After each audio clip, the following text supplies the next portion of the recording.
Bien, chiquillos, hola a todos y todas.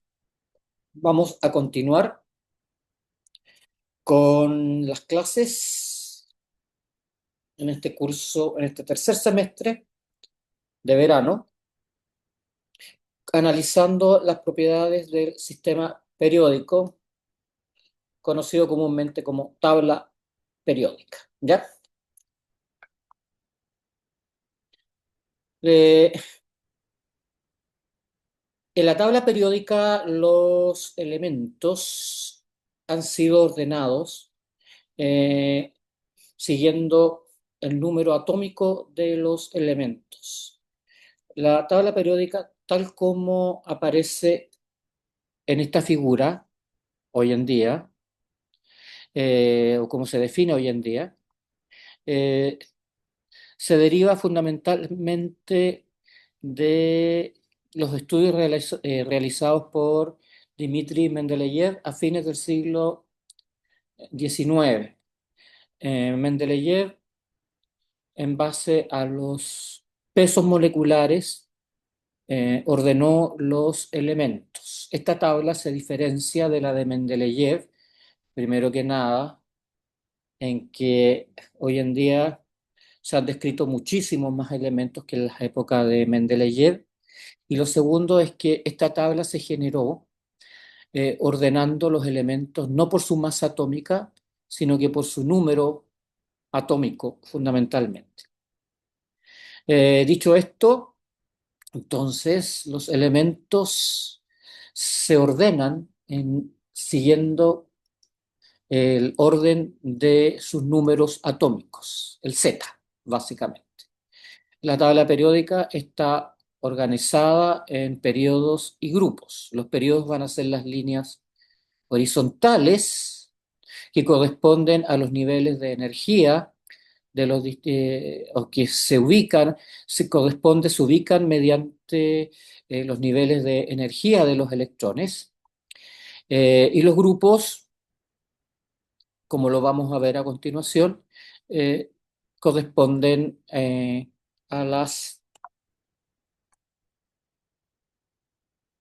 a estas columnas que se originan al ordenar los elementos. ¿Ya? Eh, entonces, el periodo uno contiene dos elementos. El periodo 2 o nivel 2, que corresponde a un nivel de energía mayor, tiene 8 elementos. El periodo 3 también 8. El periodo 4 18. El 5 18 también. Y el 6 32 elementos. ¿Ya? Eh, una cuestión bien importante es que cada periodo comienza con un elemento que posee en su nivel electrónico más externo un solo electrón en el orbital S. Una salvedad: los electrones que se ubican en los niveles más externos corresponden a los electrones de valencia, que son los que los elementos comparten cuando forman compuestos, cuando forman moléculas, ¿ya? En la naturaleza. Eh, entonces empiezan con la configuración S1 y terminan con la configuración del gas noble S2P6, donde el nivel tiene lleno sus niveles de energía más externos. Sus electrones de valencia están completos. Cuando un elemento termina con la configuración S2P6, pasa a formar parte de los llamados gases nobles, que por tener la configuración electrónica de sus electrones de valencia más externos completa, son extraordinariamente estables y muy difíciles de combinar con otros elementos, ¿ya? Entonces, una propiedad de los gases nobles es que son muy poco reactivos. Les doy un ejemplo. En el periodo 3 comienza con el sodio 11 3S1, y termina con el argón 18, 3S2, 3P6. Sodio, aquí tendríamos 3S1 y terminaríamos acá, tal como les puse aquí, con 3S2, 3P6, que sería la configuración electrónica del argón. Ya. Eh, Otra cuestión importante es que, además de los periodos, la ordenación de los elementos en base a su número atómico genera grupos. Los grupos se caracterizan por tener la misma configuración electrónica terminal, por lo tanto, poseen la misma o muy parecida a la reactividad química, ¿ya? Los elementos del grupo 1 se comportan químicamente muy similares entre sí. Lo mismo con los elementos, por ejemplo, del grupo 3, boro, aluminio, galio, indio, que se comportan químicamente bastante similares, ¿ya? Eh, un pequeño comentario con respecto a esto. Hasta hace algunos años se utilizaba, los grupos se ordenaban en los grupos A y los grupos B, ¿ya? 1A, 2A, 3A, 4A, 5A, 6A, 7A, 8A, y los B, que corresponden a los elementos de transición o también de transición interna, pasan a formar parte de los grupos B. El 1B se encontraría en el 1B, mejor dicho, se encontraría el cobre, la plata, el oro. En el grupo 2B el zinc, el cambio, el cadmio, el mercurio. Después tendríamos acá el grupo 3B, 4B, 5B, 6B, 7B y a nivel del 8B los ordenamos en tríadas. Hierro, cobalto, níquel, por ejemplo, rutenio, rodio, paladio, osmio, iridio, platino, etcétera, etcétera. ¿Ya? Como les dije, eh, Yupac recomendó modificar la nomenclatura en base a letras A y B, y hoy en día, mucho más simple, los grupos simplemente los nombramos desde el 1 hasta el 18, que constituye el grupo de los gases nobles. Entonces, los grupos siempre van a comenzar con la configuración S1 a nivel del grupo 1A, hidrógeno, litio, sodio, potasio. Lo que cambia obviamente es el nivel. En el hidrógeno va a ser 1S1, en el sodio va a ser 3S1, en el rubidio va a ser 5S1 y en el caso ya de los grupos terminales, los que se encuentran a la derecha, que corresponden a los gases nobles, todos terminan, con excepción del helio, con la configuración S2P6.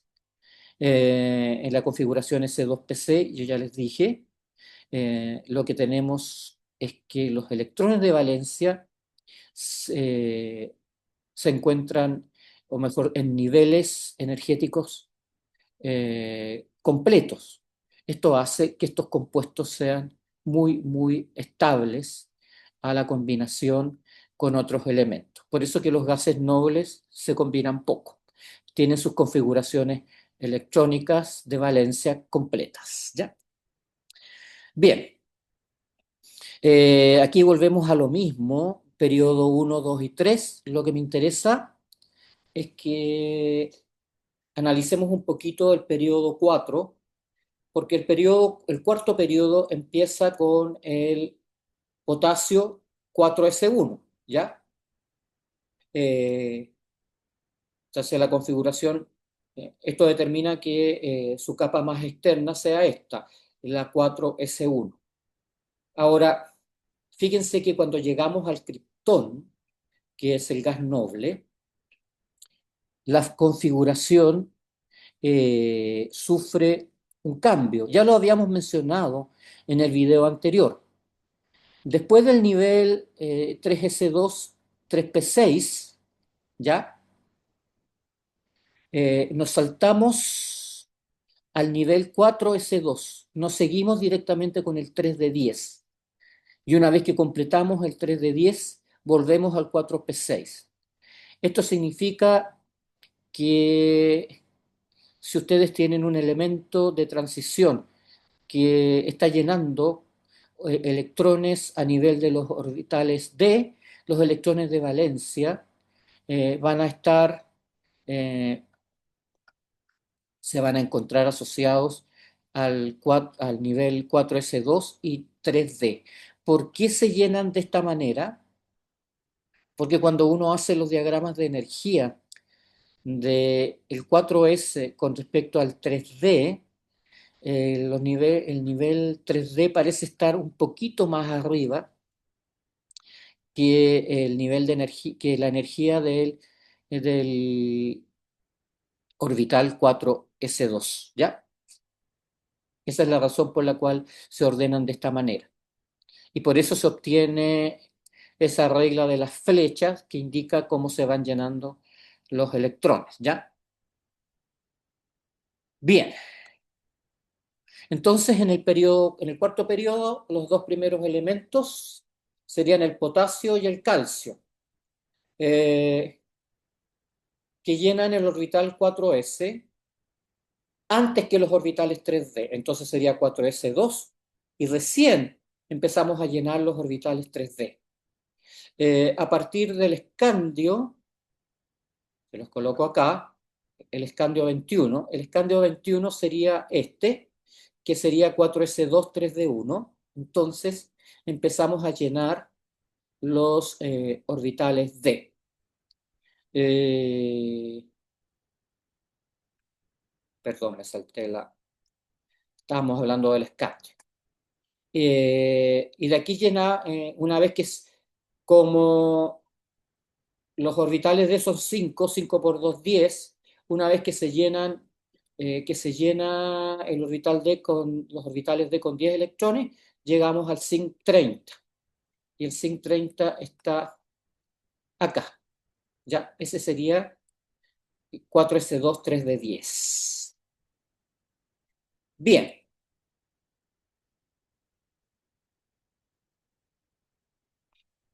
entonces los elementos desde el escandio al zinc reciben el nombre de elementos de transición. La primera serie, porque después tenemos una segunda serie de elementos de transición o transición interna. Y la configuración para el cuarto nivel sería 4s2, llenándose después el nivel 3. Un electrón, 3d1, dos electrones, 3d2, tres electrones, 3d3, hasta llegar al 3d10. Y una vez que hemos completado el 3 de 10, podemos llenar los orbitales del nivel 4p, ya terminando en el criptón 36, que es este. Bien, esto es en referencia entonces al cuarto nivel. En el quinto nivel pasa lo mismo. El estroncio sería 5s2 y aquí seguimos con 4d1, 4d2, etcétera. En el periodo, tal, lo que está puesto acá, en el periodo 5, los dos primeros elementos van a ser rubidio 37 y estroncio 38. Llenan los orbitales 5s2 eh, antes de los orbitales 4d. Entonces, una vez que se llene el 5s2, empezamos a llenar los orbitales 4d1, d2, d3, hasta llegar al 4d10. Y a partir del litrio 39 comienzan a llenarse los orbitales 4d, se los muestro acá. ¿Dónde está el litrio? El litrio, parece que lo puse acá, el litrio está acá. 3, sería 4d1, 4d2, 4d3, hasta llegar al cadmio, que sería 4d10, ¿ya? Eh,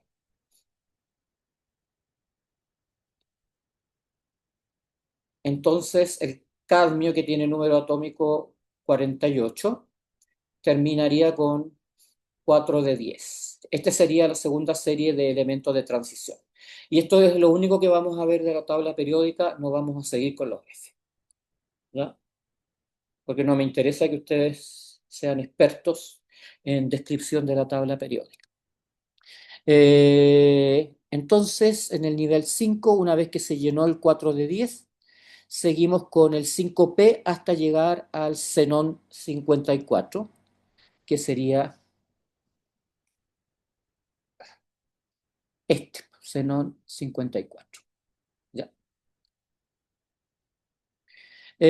Las columnas verticales, ya se los había dicho, se denominan grupos o familias, y el comportamiento químico de los elementos de los grupos es muy similar. Es su capacidad, porque tienen la misma configuración electrónica terminal en la capa más externa, en la capa de valencia. Tal como dice acá, el comportamiento químico de los elementos, es decir, su capacidad para reaccionar con otro elemento, radica en sus electrones del nivel más externo, los llamados electrones de valencia. ¿Ya? Eh, Esto implica que todos los elementos de un mismo grupo van a tener un comportamiento químico bastante similar, debido a que obviamente posee la misma configuración electrónica en su nivel más externo. Aquí, entonces, yo les menciono la configuración electrónica de, aquí estamos en el grupo, periodo 1A, 2A, 3A, bajando S1, S2, S2P1, S2P2 para el 4A, S2P3 para el 5A, S2P4 para el 6A, S2P5 para el 7A, S2P6 para el 8A. ¿Ya? En el caso del 1A estamos hablando de los elementos alcalinos, el litio, el sodio, el potasio, el rubidio, el cesio. En el caso del grupo 2A, se denominan alcalinoterrios, el berilio, el magnesio, el calcio, todos estos que tienen valencia 2. En el caso del 3A, el boro y el aluminio. En el caso del 4A, el carbono y el silicio, de los cuales hoy día yo ya les dije, me interesa el carbono. Del 5A, el nitrógeno y el fósforo son ambos importantes. Del 6A, el oxígeno, el azufre. Y a nivel del 7A vamos a encontrar los halógenos, el flúor, el cloro, el bromo y el yodo. Y finalmente los gases nobles, helio, neón, argón, criptón, xenón, que ustedes saben tienen sus capas de valencia más externas completas, lo que los hace elementos muy, muy estables. ¿Cuál es la importancia de los electrones que se encuentran en los niveles más externos? Que son simplemente los que participan en las reacciones químicas. Por eso ya les dije que estos se denominaban electrones de valencia. El número del grupo indica la valencia máxima del elemento. En algunos grupos va a ser la única valencia. Por ejemplo, en el grupo 1, la valencia máxima es, en el 1A va a ser 1. El grupo hidrógeno, litio, sodio, potasio, todos estos tienen como valencia máxima 1. En el caso del 2A, berilio, magnesio, calcio, todos estos tienen valencia única 2, ¿ya? En el caso del 3A, fundamentalmente el aluminio, también cae aquí el boro, pero me interesa el aluminio porque es no metal, tiene valencia 3. Y por ejemplo, en el caso del 4A, que está acá, el carbono, que tiene valencia máxima 4, ¿ya? El carbono en realidad tiene valencia 2 y 4, pero su valencia máxima es 4. Y así podríamos seguir con el 5A. Fíjense, el nitrógeno. Ustedes saben que el nitrógeno tiene valencia 1, 2, 3, 4, 5, pero su valencia máxima es 5. ¿Cuál es el mensaje de esto? Es que la valencia máxima es normalmente, está dada por el grupo al cual pertenece el elemento. ¿Ya? En el caso del grupo 1A, tendríamos el litio, el sodio, el potasio, el rubidio, todos terminan con S1, 2S1, 3S1, 4S1, 5S1. Y todos tienen valencia 1. Y es la única valencia que tienen estos elementos. ¿Ya? En el caso del grupo 7A, su valencia máxima normalmente corresponde, su configuración electrónica es 2S2, 2P5. Para el flúor, para el cloro también 3S2, 3P5, etcétera, etcétera. ¿Qué indica esto? Que en este caso, fíjense que la valencia máxima de los elementos del grupo 7A eh, es 7. 2 más 5 son 7. 7, ¿ya? Está dado por el número de electrones de la capa de valencia más externa, o mejor dicho, los orbitales más externos de estos elementos, 2s2, 2p5, 3s2, 3p5. Ahora, cuando se combinan los elementos, lo hacen de manera tal de que en general los elementos metálicos que se encuentran a este lado del grupo 1 o del grupo 2 se pueden combinar con elementos del grupo 7. ¿Por qué ocurre esto? Porque, bueno, esto es me había saltado esto, perdón, aquí estamos hablando de los gases nobles, pero ustedes saben que las configuraciones electrónicas, ya se lo he dicho varias veces, para los gases nobles es, es S2 para el helio y para el resto S2P6. El nivel más externo, el nivel de las capas de los electrones de valencia, que son los electrones exteriores, están completas. ¿Ya? Ya les había dicho que estos elementos en general poseen gran estabilidad electrónica, por lo tanto se combinan, son muy reacios a combinarse con otros elementos. Bien, eh, entonces aquí estarían los elementos, los llamados gases nobles. Los elementos que antiguamente ocupaban o pertenecían a los grupos A, del 1A al 7A, recibían o reciben el nombre de, porque se sigue utilizando esta configuración, reciben el nombre de elementos representativos. Y la configuración electrónica va de S1 a S2P5. Eh,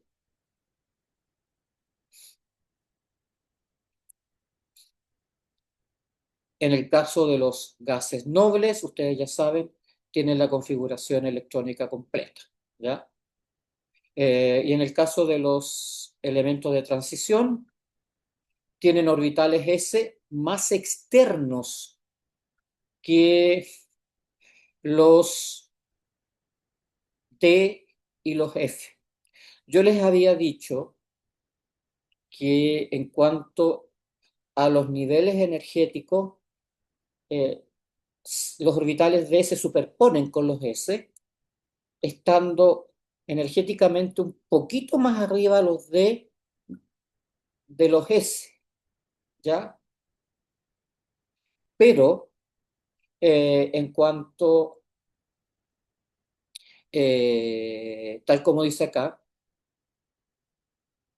normalmente los orbitales, los electrones de valencia en estos elementos se empiezan a sacar desde los S. ¿Por qué? Porque los orbitales S, en este caso, corresponden a los niveles, desde el punto de vista de su ubicación, más externos completos. ¿Ya? No se me confundan eh, con propiamente tal el llenado con esta propiedad.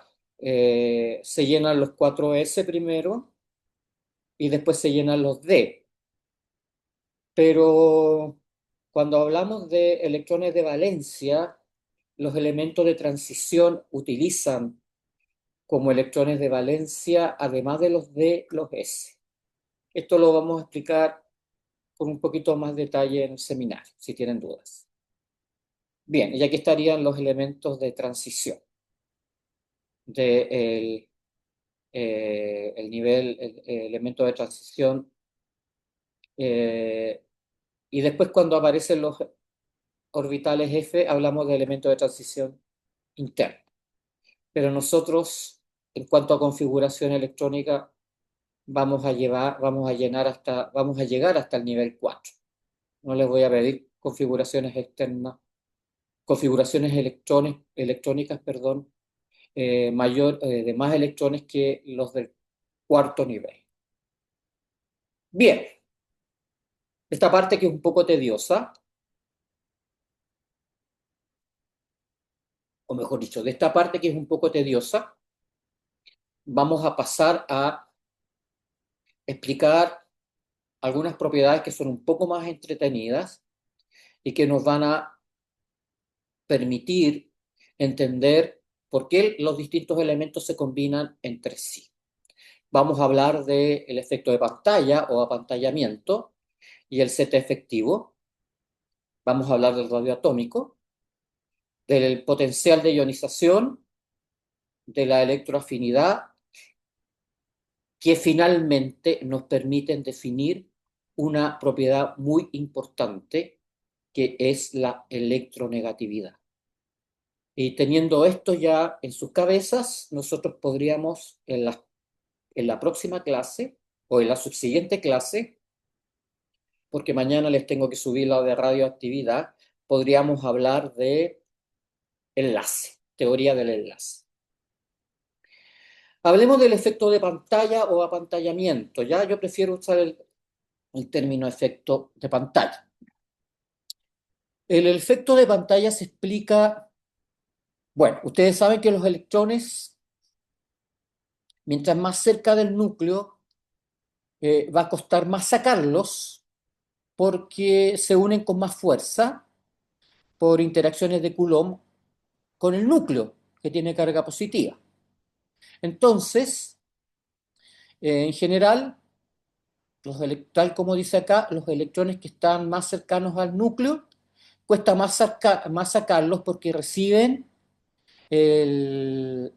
con mayor fuerza el efecto de atracción de los protones del núcleo.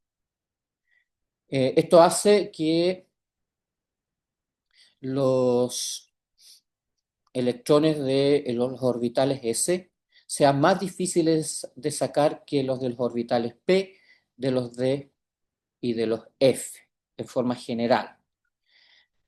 Yo les puse aquí que además apantallan aquellos electrones más lejanos.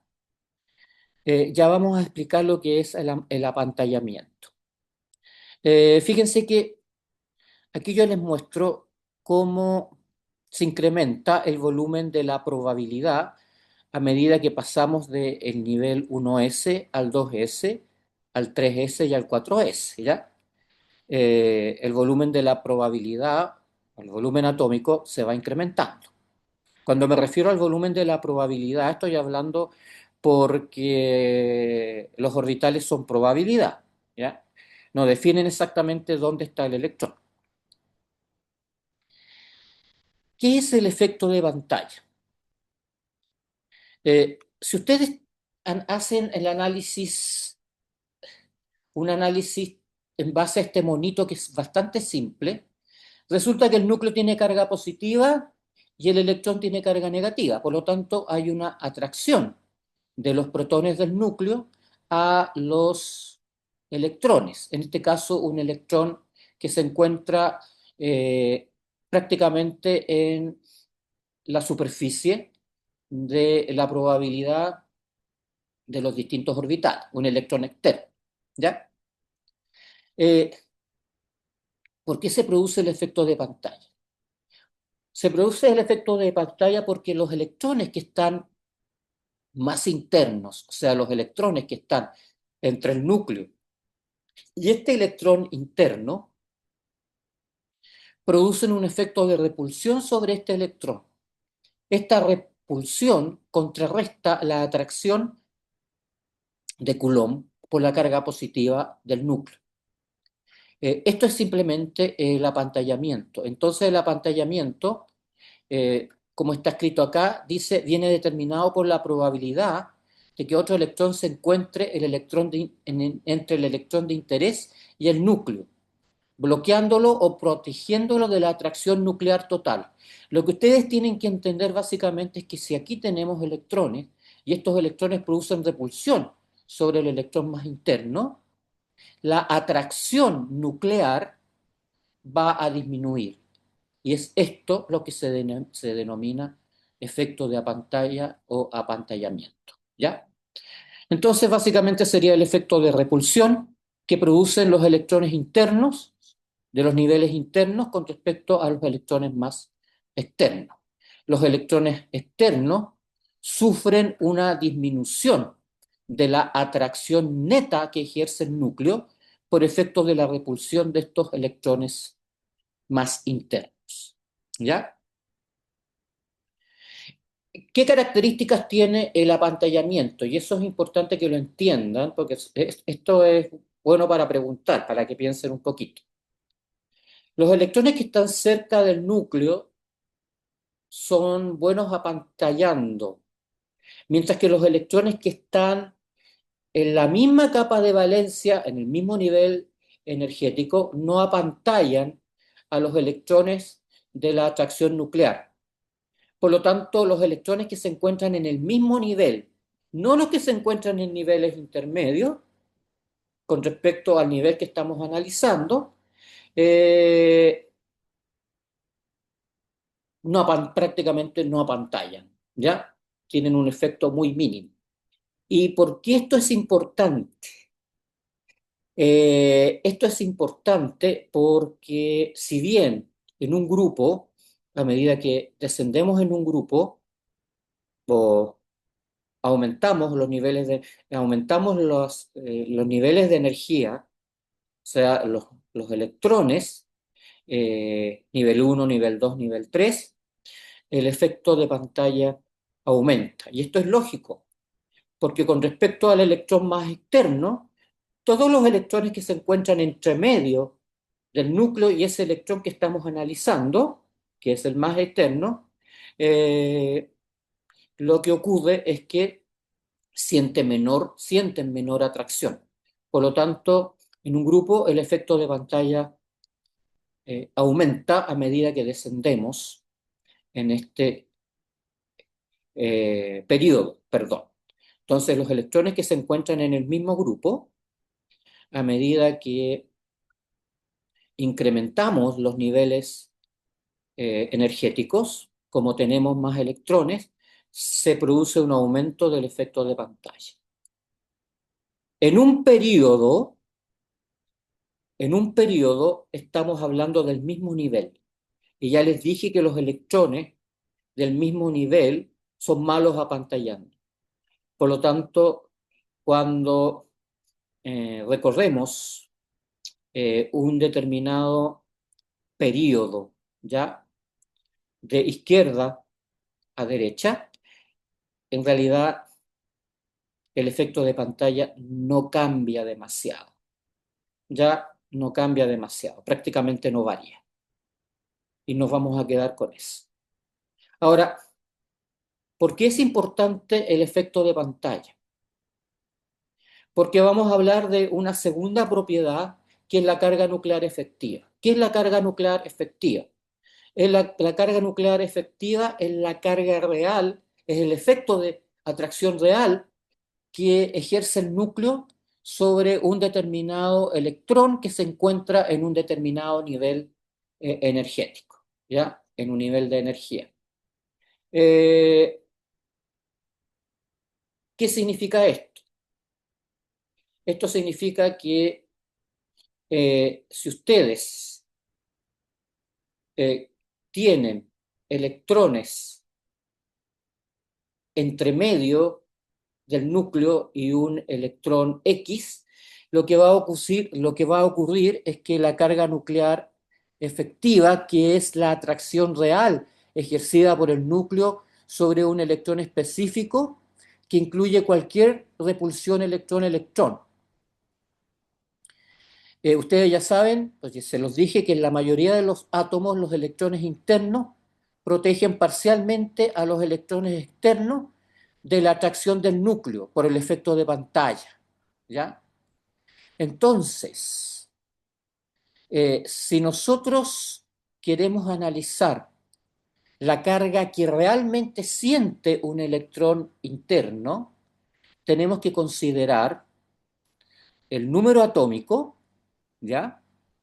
Que sería el número de protones del núcleo, que ejerce una atracción sobre un electrón, menos el efecto de pantalla, el bloqueo de las cargas positivas por los otros electrones. Y este mono, de nuevo, lo demuestra. Yo ya les dije que el Z, la carga nuclear efectiva, estaría dada por la atracción real que experimenta un electrón con respecto al núcleo considerando su distancia. Si tenemos electrones que apantallan por repulsión esta atracción, lo que ocurre es que el Z, la carga real efectiva que siente el electrón, que siente este electrón, está disminuida con respecto a la carga que, o al efecto de carga que sentiría, o la atracción que este electrón sentiría si no hubiesen, si no existiese este efecto de pantalla. ¿Ya? Entonces, en el caso del hidrógeno, que es un caso extremo, solo hay un electrón. Por lo tanto, la carga nuclear y la carga nuclear efectiva son iguales.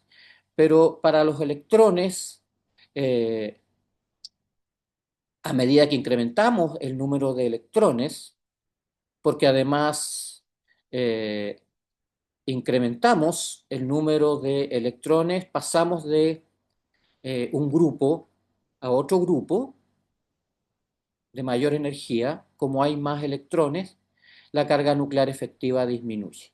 ¿Ya? Entonces, para considerar la carga nuclear efectiva, tienen que considerar la carga del núcleo como tal menos lo que se llama blindaje o efecto de pantalla. ¿Qué pasa con la carga nuclear efectiva? Ya les había dicho que el electrón del hidrógeno no experimenta una disminución de la carga nuclear efectiva porque hay un solo electrón. ¿Qué pasa con los elementos que tienen más de un electrón? Cada vez que pasamos de un elemento al siguiente a lo largo de un periodo, ¿ya? El Z aumenta, pero, pero el apantallamiento aumenta muy ligeramente, o como les dije anteriormente, prácticamente no hay apantallamiento en un mismo periodo. Por lo tanto, los electrones más externos o de valencia son los más fáciles de eliminar porque tienen las energías más altas.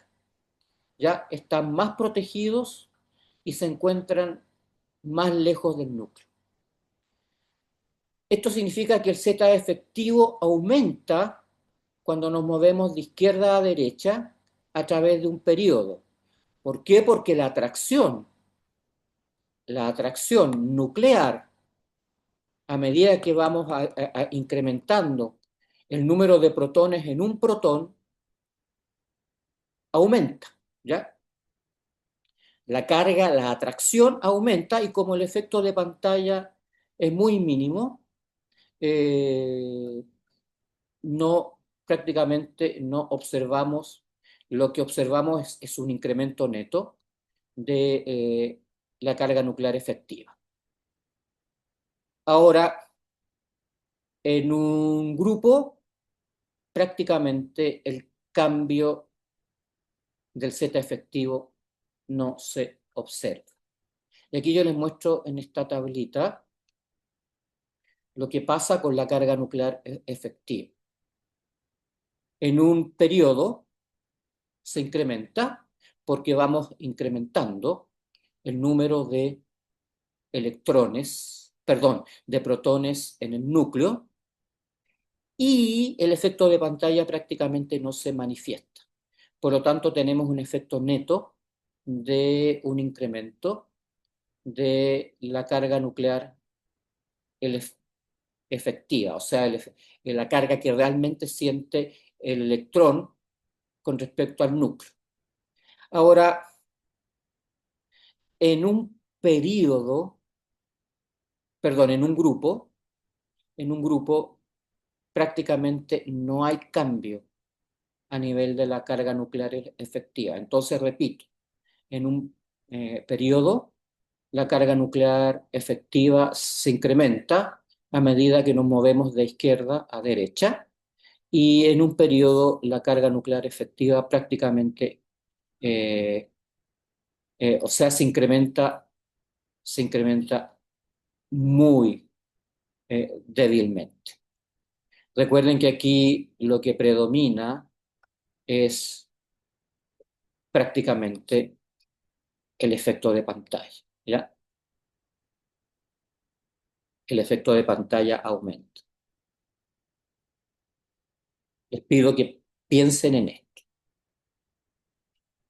Bien, como consecuencia de la combinación de los efectos de el Z efectivo y el efecto de apantallamiento, lo que vamos a observar es que la atracción de los electrones más externos eh, se hace cada vez más débil cuando nosotros descendemos en un grupo. Por lo tanto, a medida que el radio, eh, a medida que descendemos en un grupo, el radio atómico disminuye, ¿ya? Perdón, el radio atómico se incrementa. Aumenta en un grupo hacia abajo. ¿Qué pasa en un periodo hacia la derecha? Como aumenta la carga del núcleo, lo que ocurre normalmente es que en un periodo el radio, el radio atómico disminuye. Esto es consecuencia de la combinación de los efectos del Z efectivo y del efecto de pantalla.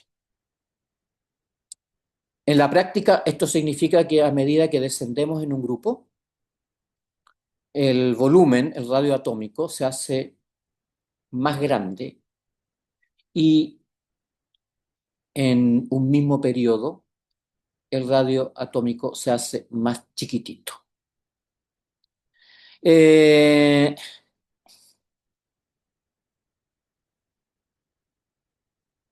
la otra propiedad que tenemos que analizar para llegar finalmente a lo que me interesa es la llamada energía de ionización o potencial de ionización. ¿Qué es el potencial de ionización? Va a ser la energía necesaria para extraer un electrón de un átomo en estado gaseoso. Ya se define esta condición, tenemos que tener el átomo en estado gaseoso y vamos a aplicar una energía que nos permita romper una interacción y sacar el electrón de los electrones más externos. Entonces, el potencial de ionización, que sería la energía necesaria para sacar un electrón de los más externos que se encuentran en un átomo, mide cuán difícil es quitarle un electrón a un átomo. Cuesta más quitarle un electrón al flúor que al litio, que están en el mismo periodo. Cuesta menos energía quitarle un electrón al sodio, que se encuentra en el periodo 3, que al litio, que se encuentra en el periodo 2. Por lo tanto, el potencial de ionización o energía de ionización disminuye cuando nosotros descendemos en un grupo y aumenta en la medida que nosotros nos movemos de izquierda a derecha en un mismo periodo. Junto con el potencial de ionización, se analiza un segundo concepto que es la electroafinidad. La electroafinidad es simplemente la energía que se libera cuando un átomo en estado neutro acepta un electrón. Básicamente sería la energía que se libera al añadir un electrón a un átomo en estado gaseoso. ¿Qué es lo que mide? Mide la atracción de un átomo por un electrón extra. Al flúor, por ejemplo, le atrae más tener un electrón extra que al litio, ¿ya? Y al sodio, que es del periodo 3, le atrae menos tener un electrón extra que al litio en el periodo 2. Por lo tanto, fíjense que si ustedes miran lo que pasa con la electroafinidad, pasa lo mismo que con el potencial de ionización. Resulta que la electroafinidad aumenta en un periodo cuando nos movemos de izquierda a derecha y disminuye en un grupo cuando descendemos a través de los distintos periodos o niveles de energía, ¿ya? Recuerden que los periodos corresponden a los niveles energéticos. Linus Pauling, premio Nobel de Química, eh, en los años 40 del siglo pasado,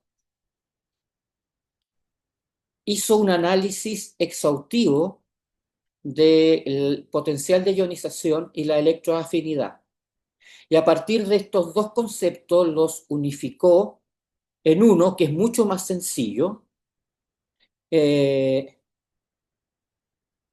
al que le llamó electronegatividad. La electronegatividad la electronegatividad entonces va a ser una medida de la capacidad que tiene un determinado átomo para atraer electrones. Y surge como una consecuencia de estas dos propiedades, potencial de ionización y electroafinidad. ¿Por qué es tan importante la electronegatividad? Es importante porque la electronegatividad nos dice o nos permite predecir quién se lleva los electrones cuando dos elementos se combinan. Y la electronegatividad lo que hace es aumentar en un periodo a medida que nos movemos de izquierda a derecha, y en un grupo disminuye a medida que aumenta el radio atómico. Esto tiene absoluto sentido, ¿ya? Ahora, Linus Pauling definió, eh, generó una escala de electronegatividad y en forma arbitraria, a partir de los cálculos que hizo, al flúor le asignó el mayor valor de electronegatividad, ¿ya? Entonces, el flúor es considerado el elemento más electronegativo. Y fíjense que a medida que nosotros descendemos en un mismo periodo, perdón, en un mismo grupo, la electronegatividad disminuye. Y cuando nos movemos de izquierda a derecha, la electronegatividad aumenta. Estos números que aparecen acá, 0,8, 1, 1,3, 1,5, 1,6, son los valores de electronegatividad. Y con esto, bueno, entonces, a partir de esto, el flúor va a poseer el mayor potencial de ionización. Va a ser el elemento al que más va a costar quitarle un electrón. La mayor electroafinidad, es decir, y presenta la mayor electroafinidad. Va a ser el flúor el elemento que presenta la mayor facilidad para captar un electrón extra, porque tiene una gran tendencia a traer electrones. Esto hace que el flúor, que posee mayor potencial de ionización y mayor electroafinidad, finalmente se convierta de acuerdo a la escala relativa que dedujo Pauling a partir de ciertas fórmulas que él dedujo, hace que permiten calcular el valor de electronegatividad en forma relativa para los distintos elementos, hace que el flúor sea el elemento más electronegativo de la tabla periódica. Entonces, ¿qué va a ser la electronegatividad? Va a ser una medida de la capacidad de un átomo para atraer electrones. Eh, Estos valores son arbitrarios y se basan en la asignación con el valor máximo de 4 para el flúor. Pero a pesar de que es un valor arbitrario, gracias a la brillantez del concepto de electronegatividad, es que nos permite, de manera conceptual bastante simple, saber quién va a llevarse los electrones de enlace cuando se forme un compuesto y quién los va a entregar cuando se forme el compuesto. ¿Ya? Normalmente, si ustedes combinan dos elementos, eh, las energías de enlace, como lo vamos a ver en la siguiente clase, van a estar dadas por la electronegatividad que poseen los distintos elementos que se combinan entre sí. Y con esto terminamos esta clase. Muchas gracias por su atención.